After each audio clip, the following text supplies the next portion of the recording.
ઓમપ્રકાશજી, ક્યાંક એવું તો નથી ને એસઓપી પ્રેક્ટિકલ નહોતી અથવા તો એસઓપીનો જડતાથી પાલન કરવાનો આગ્રહ રખાયો?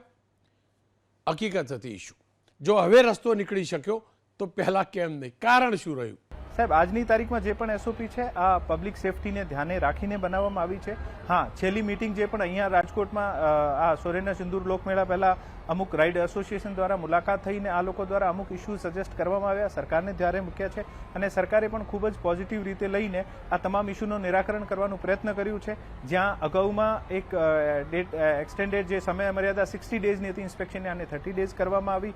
જ્યારે મેન્યુફેક્ચરના સર્ટિફિકેટની જગ્યાએ ચાર્ટર્ડ સીએના સર્ટિફિકેટ જે આપવામાં આવ્યા આને પણ સરકારે ધ્યાને લીધા છે અને જે સત્તા એક્સીએનની હતી આને ડેલિગેટ કરીને નીચેના એન્જિનિયર સુધીને આપી છે, જેથી આ ઝડપથી સર્ટિફિકેટ આપી શકે.